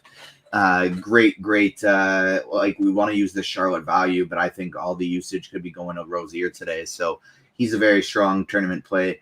Paul George, I like as well. Basically all of the big three in the Clippers against Indiana. I like George. I like Harden. I like Kawhi. I want to play as many of these guys as I can today. Kevin Huerter at 4,700 on FanDuel is a great value. Vince Williams at 4,600. I think is like arguably the best value on the slate, 4,600 at the shooting guard position. I'd play him cash. I'd play him tournaments. Absolutely love him today. Small forward, Kawhi Leonard at $9,500, I think is a very interesting tournament play today. Desmond Bane at 8,600. I think one of the stronger ones on the slate. You can use Kevin Huerter here as well. Nice and cheap, 4,700. Tim Hardaway Jr., 57, I think is very interesting. And even Cam Thomas at 64. He's never going to project well, but against a team like Utah, that just screams, hey, Cam Thomas is going to put up 50 real points today. Like, no defense. He's just going to go do his thing. So I don't hate that call in tournaments. Power forward with Isaiah Jackson's crazy high ownership, especially on FanDuel. If I'm running 100 lineups, 150 lineups, I'm probably going the route like I'm going to play 0 Isaiah Jackson and just cross my fingers and close my eyes. Or more likely, I'm just going to hit the lock button. $4,700. He's just too cheap. He's probably going to play, I think 25 minutes. That projection we have for him is a very safe, small, like, what's the word I'm looking for? Conservative projection here for him. And he's smashing. He's still the best value on the slate. Exactly. And so Crazy. if he happens to get 29 minutes, it's like there's no chance you win without him. And so Isaiah Jackson, I think, is probably somebody you could consider just hitting the lock button on. Embiid in and starting just like we expected. So no Philadelphia value there. And then finally, the center position. I guess I didn't really give any other options there. I like Kawhi. I like Santi Aldama, 5,400. I think he's an absolutely fantastic play for Memphis. Scotty Barnes, one of my favorite tournament plays on the slate, $9,200. Tried to get him in my single entry. I couldn't. Was so disappointed because he was one of the main targets I wanted to get today. Center position, paying up for Embiid or Jokic is going to be very contrarian, and especially Embiid. And so if they put up 80, you're going to be in a very good spot. It is tough to do, though. It's admittedly tough to do. I'm more so sticking in like in the mid range for my favorite spend up plays today, like the 9K guys, as opposed to going all the way up to the 11s and the 12s today. Whoever starts out of the Detroit guys is fine. The other one is fine in some large field tournament stuff.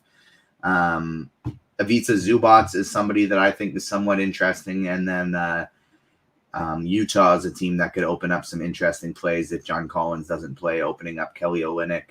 I believe Walker Kessler is also listed as questionable right now, if I'm not mistaken. Maybe he's not. He's good to go. But if he's in the starting lineup, he'd be an interesting play too. The last one I want to mention, Roth, I know you're looking for a 3K guy or a nice cheap guy. Always. He's $3,800 on FanDuel. I think this is I think he would be playable, but this would be more of a DraftKings play where he is 3K flat, a flat 3K. On your Dallas Mavericks, Richaun Holmes. He is currently listed as questionable, so he might not even play. He's questionable with an illness. He didn't play last game. They're without Derek Lively, but he had kind of passed Dwight Powell in the rotation lately. And so if he happens to play and then he is in, and then he starts, he could end up getting 26, 27 minutes and he end up being an even better value than, what's his name? Isaiah Jackson. That game is not till 9 p.m. And so we won't get that news until later. So you either want to save a couple spots for adjust or just being okay, like, well, I may be screwed. I've got to do a straight line pivot. But if he plays and if he starts, he would probably be one of the very best value plays on the slate. Interesting. Okay, I will make a note of that. Might even plug him into a little dummy lineup here. We do have to mention this show sponsored by FanDuel. Bet $5 on any money line, get $150 in bonus bets if your team wins.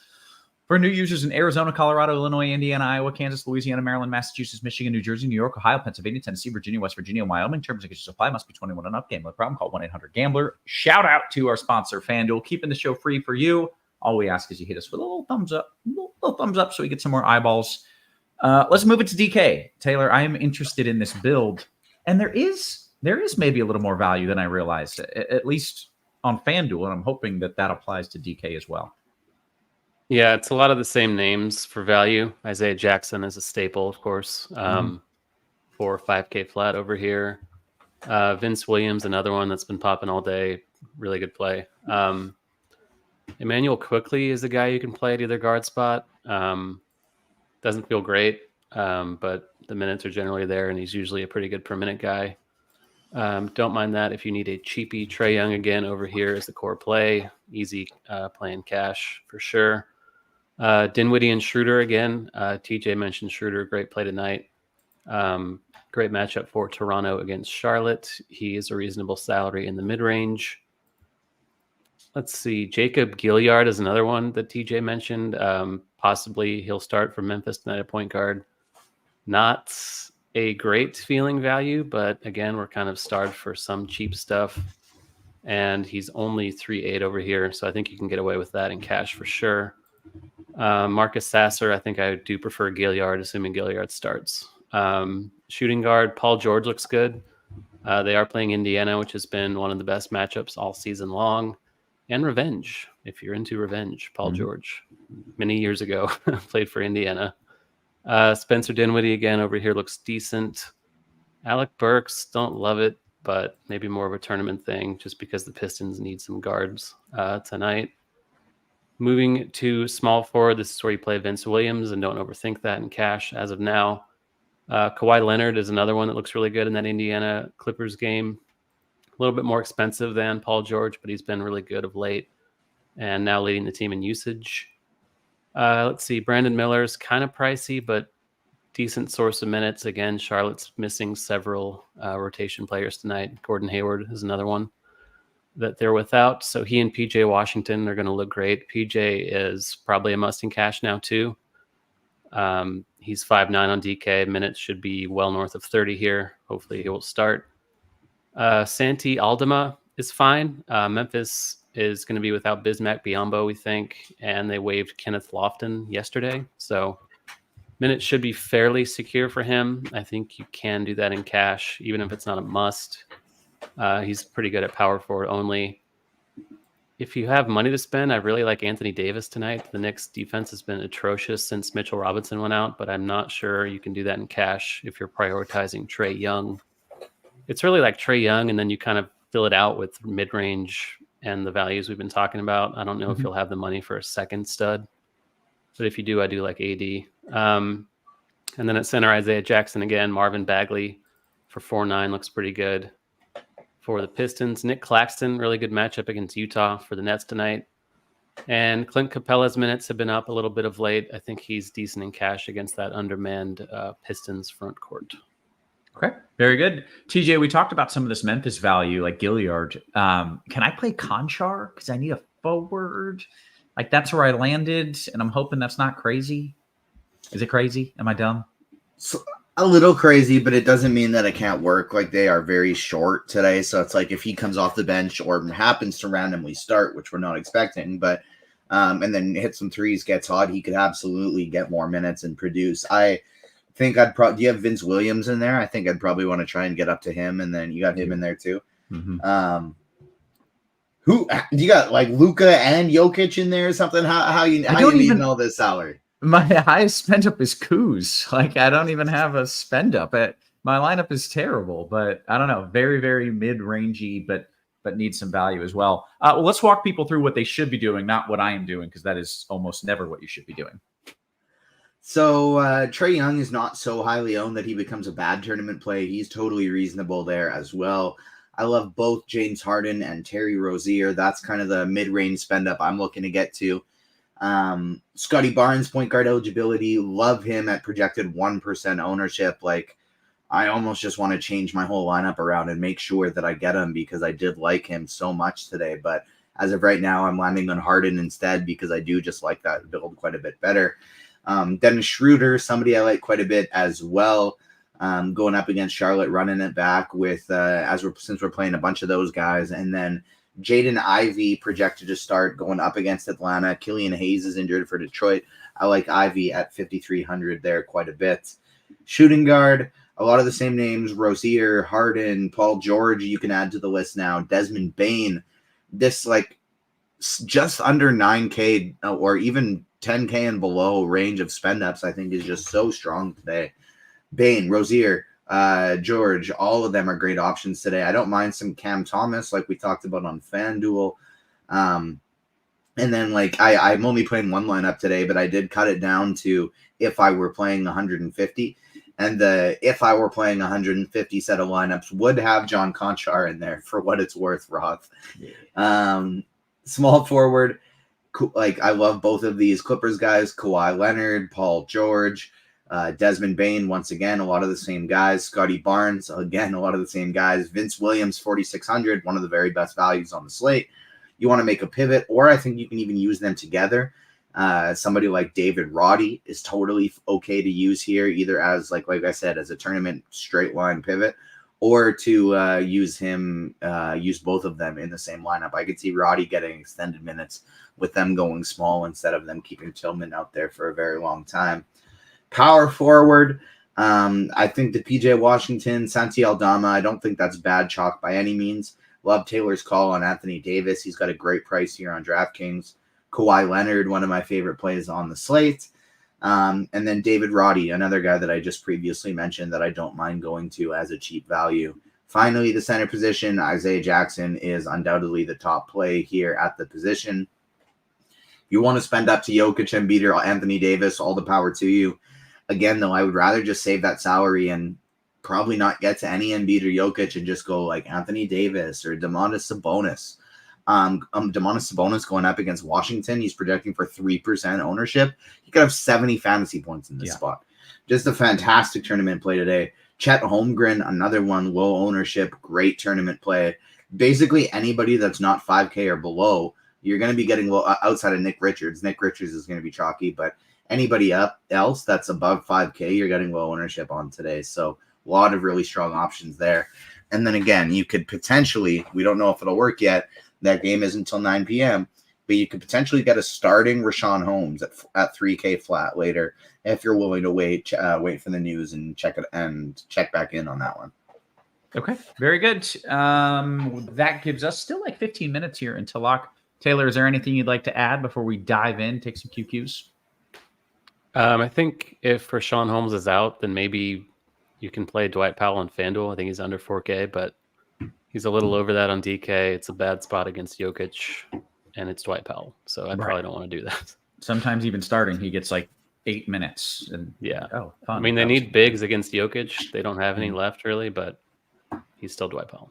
Right. TJ, you were looking at your screen like this, like Ian Rappaport's the worst. He put out a report this morning that Geno Smith unlikely to play, and he just put one out. Geno Smith will likely play, and so going to be redoing the NFL lineups after the show, and it'll be important to throw on the pre-lock show afterwards.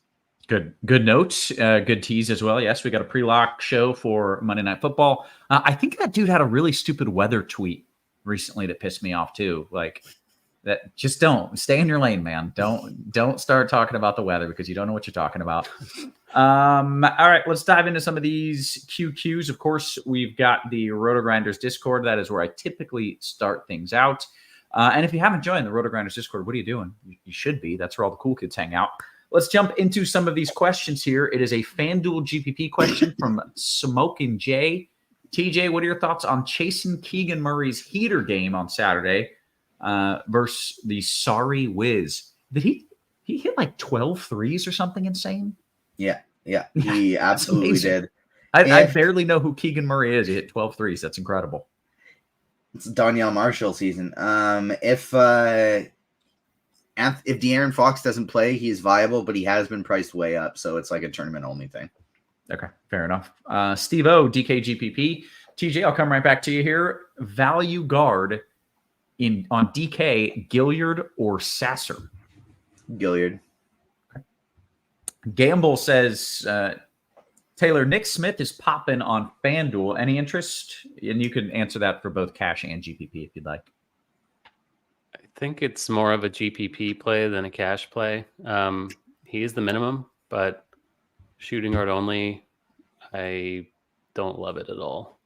Okay. We'll go to Kelly. Sasser on FanDuel. What are your thoughts at 3,800? I think we like Sasser at 3,800 on FanDuel, right?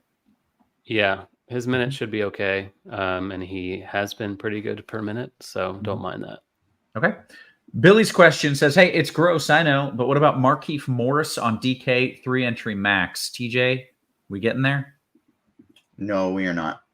No. Okay. Flying Armbar says simply any Cavs guys.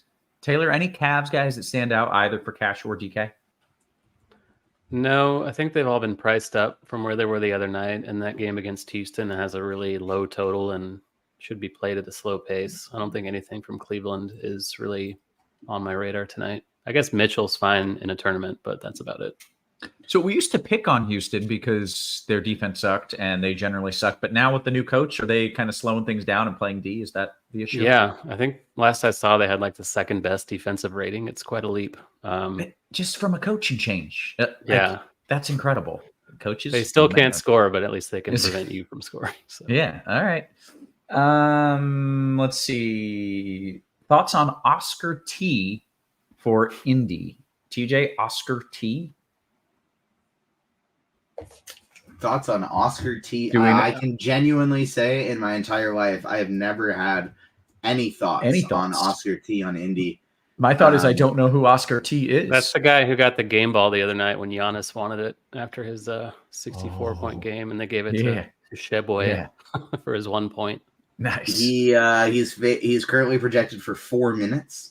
Maybe if you think Isaiah Jackson gets in crazy foul trouble, he might get 16. But I'm not playing him. Okay. Yeah, that seems like you're pushing it there. FanDuel GPP. TJ, right back to you here. THJ or DJJ, last price? Tim Hardaway Jr. Tim Hardaway Jr., definitely. Okay, great. NBA DFS is FanDuel Cash. Taylor, back to you. Richards and Harden or Dinwiddie Capella? That's a tough one. I really like Dinwiddie, so I'll side with that one, but I think both are totally fine in cash. TJ, can I ask you a personal lineup question? Is that cool? Yeah. As long as I can ask you a personal weather question. You can. It's allowed. Am I doing too much with I'm playing a bunch of guys that you mentioned, but I feel like I'm playing too many guys that are 1% owned, and I'm doing too much. Like I've got Kuz, Holmgren, Brunson, Cam Thomas. Like these are guys who are not bad plays. But should I just be playing like freaking Trey in one of those spots? I probably would because it's a 13-game slate. And so we don't really have to worry about ownership all that much. Like, so in my single entry today, I have Isaiah Jackson and PJ Washington, who those guys combined are going to, and Vince Williams, these guys combined are going to be like 140% owned probably. But mixing in some Terry Rozier and Jaden Ivey, who are coming in lower owned as well. James Harden probably won't be that high. And so you really don't need, if you can get like a couple sub 10%ers, that's good enough really, especially on a slate this big where we don't have to worry about it a ton. But like, it also depends on the contest type. So if you're going in the one that's whatever it is a giant one. It is the like $15, 100K to first one. Whatever it is, something like that. Yeah. 50K to first today. That's fine because all the if you're just not competing against all those people that have the 50% Isaiah Jackson or whatever it is, the ones that you're fading at that price at those ownerships, and you're shooting for first against 50,000 other people. That is fine. Okay, that makes me feel a little better. Thank you. All right, let's see what else we got here. DK large field GPP Burks or Sasser, TJ. Let me double check. Large field I would actually go Burks. Okay, nice. Taylor, I'm going to bring you in. This is a tournament question, but you can handle them. Any thoughts on Mikal Bridges as a tournament play on DK? I do like that a lot. Utah's terrible, and he gets a ton of usage for that team. So very good play in tournaments. Okay, we'll go to Can't Ban the Snowman. TJ, what are your thoughts on Colin Sexton in a FanDuel GPP? I'm jumping over to the YouTube in a second. I'll get your questions coming up. Yeah, I think he's fine over there on FanDuel. He's only 6,300. He's been priced up on DraftKings. I like him much better on FanDuel. Okay. Brian says, TJ, is Drummond viable in a DK GPP as a pivot? If you're running 150 lineups, always. If you're not, never. That's a fair answer. All right. Can we play Monk on FanDuel Cash, Taylor?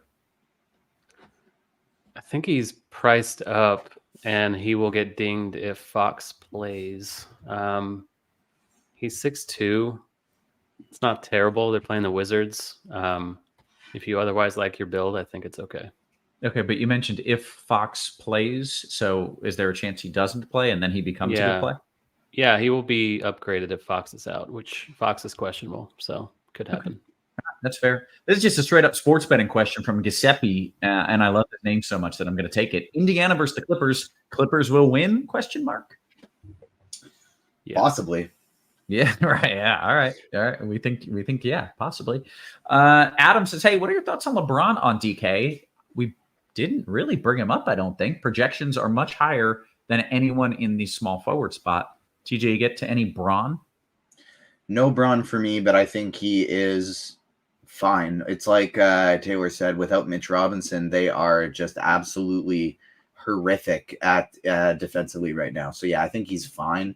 But I don't find myself going there at all just because raw points, yes, he is projecting the best at the small forward position, but I would rather take 4 points less from Kawhi Leonard, who is $1,700 cheaper. I'd rather play Scotty Barnes. I'd rather play Desmond Bane. I'd rather play Paul George. I think I'd even rather go DeRozan. So he's very low on my list, but because of that, he'll also be very low owned. However, if AD's questionable tag is a legitimate questionable tag and he's out, that changes, I assume. Absolutely. He'd be one of the best plays, but he may be the best spend up, but I don't think that's a real Q tag. Yeah, it's the fake Q tags they've had all season, probably. All right, we'll go to King Dash. Says there's an F-bomb in there, but we'll just call him King Dash. King freaking Dash. FanDuel, Taylor, George Leonard Harden, pick one. George Leonard Harden, FanDuel cash? Yep. It's single entry. It was FanDuel single entry. Pick one of those guys. Paul George, Kawhi, or James Harden. I will go George. I think he'll be lower owned than Kawhi tonight. Okay. TJ making your work here. Paul in the YouTube chat says DKGPP, $4,200 left for the forward slot in a DKGPP. I think I landed in a really similar spot. I probably did something stupid though. Let me see. Oh yeah, that's right. I ended up with Conchar. Don't do what I'm doing. Yeah, exactly. There's no one. Conchar would be the only one in my pool, like in my 150 max pool that are cheaper than that. I have 42. There'd be nobody in my pool. I'd be working hard to get up to Vince Williams or David Roddy, even like Isaiah Livers at 44. But if you need to go 42, it's Alec Burks. Oh, okay. There it is right there. He was somebody I had X'd out from my group, but like I would go Alec Burks. Okay, but maybe do a little 2v2 and do a little bit of a rebuild. Important question here. I think Burks is fine. Burks is fine. Okay, great. Important question from our guy Butthole Jenkins: French dip or Philly cheesesteak? Taylor, you get to go first. I will go French dip. I've never actually had a proper Philly cheesesteak, so lack of experience on my part. TJ, you are almost French. So French dip or Philly cheesesteak? I'm going to actually say French dip, and it's one of the more underrated sandwiches you can have if it's done well, like on a nice brioche bun, properly buttered. You get a nice au jus. It's delightful. It's pretty good. Taylor, I have worked at 3 different Philly cheesesteak restaurants where I like chef up. I am the guy on the grill making them. So we can make this happen. Next RG party, I will make you a Philly cheesesteak. You're a pro. It'll blow your mind. Boston says Tyus Jones tonight. Any Tyus Jones tonight? Interesting in tournaments. Definitely not like a cash play, but if you're playing, especially if you're playing a few lineups, he's been playing very well lately. As a side note, one of those restaurants I worked at for 2 days because the first day they had me cut onions for like 6 straight hours. And so I didn't come back the second day. I was like, that'll work. That sounds enough brutal. of that. It was really, really terrible. I think it was like a hazing thing and they won. Rank the Clippers big 3 plays on DK 1, 2, 3. TJ, rank the Clippers big 3 on DK. Kawhi, Harden, George, which is why it scares me that Taylor said to do George in that single entry team because I have a choice between Harden and George, and I went Harden. Okay. I have George on my single entry for what it's worth. Okay. I wonder if we have the same team just with like that one difference of Harden versus George. Yeah. See you at the top. Yeah. The last time Taylor besmirched me on Harden, he had a great game. So hopefully I'm just gonna pretend that pretend that he's saying Harden sucks and he's so bad, and Harden's gonna have a big game out of spite. I like it. We're about 2 minutes here until lock. Got a few more questions. Make sure you hit us a little thumbs up. It's free content. Some of the sharpest minds in the biz. Not me, these guys. FanDuel Cash, last piece. Taylor, Tillman or Wiseman? I think it's Wiseman. Tillman has been like out of the rotation. I like him in tournaments as a flyer, but Wiseman is a little safer. Okay. FanDuel single entry from J Sam's TJ. It's a 3v3. Sasser, Bridges, Kawhi, or Schroeder, Herter, Braun. Says I was leaning the latter, the second one, the Schroeder, Herter, Braun. Yeah, I guess I don't like Braun, but I would too. Okay. DK Cash question, Taylor. PJ is another 3v3. PJ Washington, Dinwiddie, and Capella, or Kawhi, Schroeder, Bagley? One more time. Yep, it was PJ Washington, Dinwiddie, and Capella, or Kawhi, Schroeder, Bagley? I think I slightly prefer the first one. Very good. Less than 2 minutes until lock. Taking a few more YouTube QQs here. DK Cash, Taylor. Vince Will, Kobe White, or Kawhi Gilliard? I think the Kawhi one's a little better for cash. Kobe White's pretty pricey. Okay. Flying Armbar says, TJ, your favorite center lock on FanDuel? Nick Richards. Very good. Ivy okay in FanDuel Cash, Taylor? Yeah, I think he is, especially if he starts. He should be fine. Great. Did the Spidey bombs hit? Says TJ, you want Bane and Richards or Trey and Bagley? I would go Bane and Richards. Very good. Wesley B, FanDuel Cash, Taylor, Levert, or Sexton? Sexton for me. We've got a question from Could Be Travis. As any SGA for single entry? He actually didn't put a question mark, but I assume it's a question.